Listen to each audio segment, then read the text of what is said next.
Ladies and gentleman, ಪ್ರಸ್ತುತ ತೆಲಂಗಾಣ ರಾಜ್ಯದ ಮುಖ್ಯಮಂತ್ರಿಯಾಗಿ ಸೇವೆಯನ್ನ ಮಾಡ್ತಾ ಇರುವಂತಹ ರೇವಂತ್ ರೆಡ್ಡಿ ಬಿಜೆಪಿಯ ಮುಂದಿನ ಸುವೇಂದು ಅಧಿಕಾರಿ ಆಗಲಿದ್ದು ಶೀಘ್ರದಲ್ಲೇ ಪಕ್ಷವನ್ನ ಸೇರ್ತಾರೆ ಅಂತ ನಿಜಾಮಾಬಾದ್ ಸಂಸದ ಧರ್ಮಪುರಿ ಅರವಿಂದ್ ಸ್ಫೋಟಕ ಹೇಳಿಕೆಯನ್ನು ನೀಡಿದ್ದಾರೆ.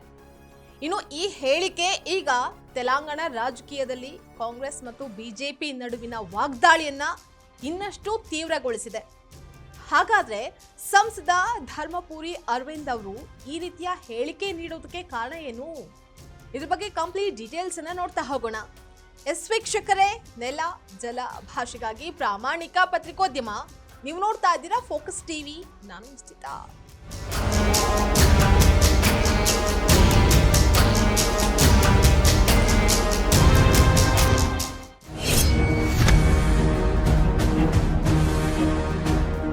ಪಶ್ಚಿಮ ಬಂಗಾಳದಲ್ಲಿ ಮಮತಾ ಬ್ಯಾನರ್ಜಿಯವರ ತೃಣಮೂಲ ಕಾಂಗ್ರೆಸ್ ಪಕ್ಷದಲ್ಲಿ ಪ್ರಭಾವಿ ನಾಯಕರಾಗಿದ್ದ ಸುವೇಂದು ಅಧಿಕಾರಿ ಟಿಎಂಸಿ ತೊರೆದು ಬಿಜೆಪಿಯನ್ನ ಸೇರಿದ್ರು. ಅದಷ್ಟೇ ಅಲ್ಲ, ನೇರವಾಗಿ ಮಮತಾ ಬ್ಯಾನರ್ಜಿಯವರ ವಿರುದ್ಧವೇ ಚುನಾವಣೆಯಲ್ಲ ಸ್ಪರ್ಧೆ ಮಾಡಿ ಗೆಲುವನ್ನ ಸಾಧಿಸಿ ಸದ್ಯ ಬಂಗಾಳದ ಪ್ರಮುಖ ಬಿಜೆಪಿ ನಾಯಕರಾಗಿದ್ರು. ಆದ್ರೆ ಈಗ ಧರ್ಮಪುರಿ ಅರವಿಂದ್ ಅವರು ರೇವಂತ್ ರೆಡ್ಡಿ ಅವರನ್ನ ಸುವೇಂದು ಅಧಿಕಾರಿಗೆ ಹೋಲಿಕೆ ಮಾಡೋದ್ರ ಮೂಲಕ ರೇವಂತ್ ರೆಡ್ಡಿ ಸದ್ಯದಲ್ಲೇ ಕಾಂಗ್ರೆಸ್ ಅನ್ನ ತೊರೆದು ಬಿಜೆಪಿಯನ್ನ ಸೇರ್ತಾರೆ. ಹಾಗೆ ತೆಲಂಗಾಣದಲ್ಲಿ ಕಾಂಗ್ರೆಸ್ ಪಕ್ಷವನ್ನ ಅವರೇ ಮುಳುಗಿಸ್ತಾರೆ ಅಂತ ಹೇಳಿದ್ದಾರೆ.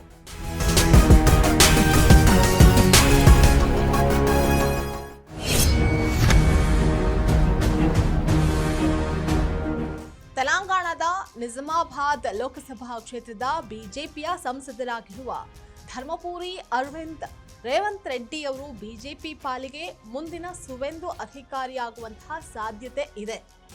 ಪಶ್ಚಿಮ ಬಂಗಾಳದಲ್ಲಿ ಸುವೇಂದು ಅಧಿಕಾರಿ ಅವರು ಟಿಎಂಸಿ ಜೊತೆಗಿನ ದಶಕಗಳ ಸಂಬಂಧವನ್ನ ಕಡಿದುಕೊಂಡು ಬಿಜೆಪಿ ಸೇರಿದಂತೆ ತೆಲಂಗಾಣ ಮುಖ್ಯಮಂತ್ರಿ ರೇವಂತ್ ರೆಡ್ಡಿ ಕೂಡ ಕಾಂಗ್ರೆಸ್ ಅನ್ನ ಕೈಬಿಟ್ಟು ಬಿಜೆಪಿನ ಸೇರಬಹುದು ಅಂತ ಸ್ಫೋಟಕ ಹೇಳಿಕೆಯನ್ನ ನೀಡಿದ್ದಾರೆ.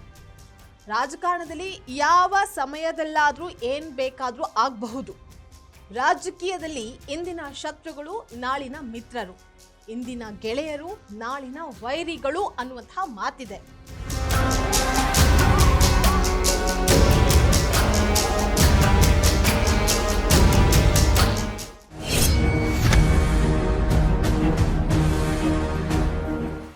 ಇತ್ತೀಚೆಗೆ ಪ್ರಧಾನಮಂತ್ರಿ ನರೇಂದ್ರ ಮೋದಿ ತೆಲಂಗಾಣಕ್ಕೆ ಭೇಟಿ ನೀಡಿದಂತಹ ಸಂದರ್ಭದಲ್ಲಿ ರೇವಂತ್ ರೆಡ್ಡಿ ಅವರನ್ನ ಇದರ್ ಅಜಾವೋ ಅಂತ ಹೇಳಿದ್ರು.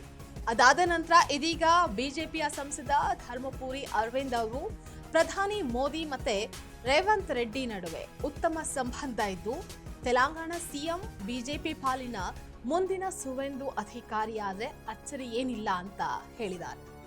ಧರ್ಮಪುರಿ ಅರವಿಂದ್ ಅವರು ದಶಕಗಳ ಕಾಲ ಪಕ್ಷಕ್ಕಾಗಿ ದುಡಿದಂತಹ ಹಿರಿಯ ನಾಯಕರನ್ನ ನಿರ್ಲಕ್ಷಿಸಿ ರೇವಂತ್ ರೆಡ್ಡಿ ಅವರನ್ನ ತೆಲಂಗಾಣ ಸಿಎಂ ಮಾಡಿ ಕಾಂಗ್ರೆಸ್ ನಾಯಕತ್ವ ತಪ್ಪು ಮಾಡಿದೆ ಅಂತ ಹೇಳಿರುವುದು ಕುತೂಹಲವನ್ನ ಮತ್ತಷ್ಟು ಹೆಚ್ಚು ಮಾಡಿದೆ.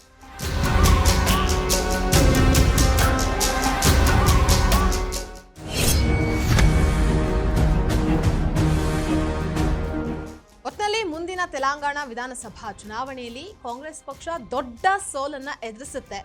ಆದ್ರೆ ಕಾಂಗ್ರೆಸ್ ಆ ಸೋಲಿಗಿಂತಲೂ ರೇವಂತ್ ರೆಡ್ಡಿ ನೀಡಲಿರುವಂತಹ ಶಾಕ್ ಭಾರಿ ಆಘಾತವನ್ನ ತರುತ್ತೆ ಅಂತ ನಿಜಾಮಾಬಾದ್ ಬಿಜೆಪಿಯ ಸಂಸದ ಧರ್ಮಪುರಿ ಅರವಿಂದ್ ಎಚ್ಚರಿಸಿದ್ದಾರೆ. ಹಾಗಾದ್ರೆ ರೇವಂತ್ ರೆಡ್ಡಿ ಬಿಜೆಪಿಯನ್ನ ಸೇರ್ತಾರೆ ಅಂತ ಹೇಳಿಕೆ ನೀಡಿದಂತಹ ಸಂಸದ ಧರ್ಮಪುರಿ ಅರವಿಂದ್ ಅವರ ಮಾತು ನಿಜವಾಗತ್ತಾ? ಬಿಜೆಪಿಯ ಪಾಲಿಗೆ ಭವಿಷ್ಯದ ಸುವೇಂದು ಅಧಿಕಾರಿ ಆಗಲಿದ್ದಾರಾ ಅನ್ನುವಂತಹದನ್ನ ಕಾದ್ ನೋಡ್ಬೇಕಾಗಿದೆ. ಇದಾಗಿತ್ತು ಇವತ್ತಿನ ಪೊಲಿಟಿಕಲ್ ಅಪ್ಡೇಟ್. ನೆಲ ಜಲ ಭಾಷೆಗಾಗಿ ನೋಡ್ತಾ ಇರಿ ಫೋಕಸ್ ಟಿವಿ.